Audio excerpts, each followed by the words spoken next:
The latest live-action remake of a classic animated film is Disney's Aladdin, with relative unknowns cast in leading roles and Will Smith replacing the late Robin Williams as the genie.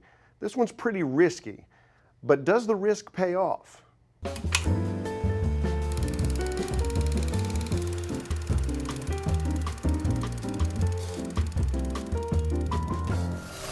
The first red flag for me was the running time. At 2 hours and 8 minutes, this retelling is over 30 minutes longer than its 1992 namesake. So right off the bat, I was wondering what director Guy Ritchie has added to the story. Turns out that among other things, it was a couple of new musical numbers that I imagine they hope are going to snag Oscar nominations, as so many Disney tunes do. Speechless, in particular, feels more like something out of Frozen, featuring Naomi Scott's Princess Jasmine and beating you over the head with Disney's current favorite cause, female empowerment. There's nothing wrong with that. I'm all for it, but I really feel like the original was chock full of girl power. It was unnecessary and forced. The more familiar tunes from the original do stand the test of time, and for those of us of a certain age, it's a magic carpet ride of nostalgia.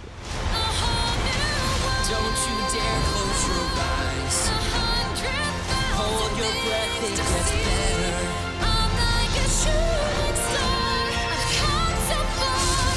Let me share this whole new world with you. Scott and Mina Massoud turn in good performances as Jasmine and Aladdin respectively. But Marwan Kenzari's Jafar left me kind of cold. He was more of a weak anti-hero rather than a true bad guy, and I never really bought into him as a formidable villain. A word of warning for parents, however, especially in the third act, Jafar can be downright scary, and it might be a little much for younger kids. Aladdin's only big star is Will Smith, who I'm happy to say does the role of a genie justice. O great one who summons me, I stand by my oath, loyalty to wishes 3. He's no Robin Williams, but his saving grace is that he didn't try to be.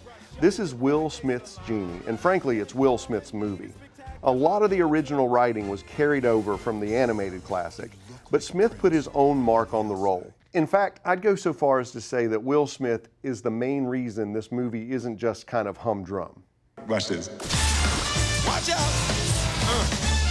You done wound me up. You ain't never had a friend like me.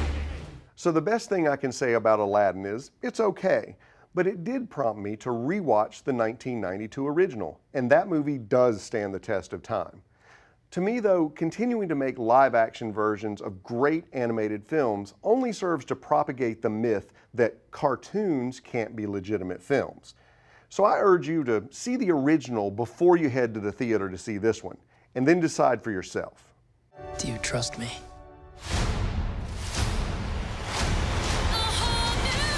Don't you dare close your eyes. Hold your breath, it gets better.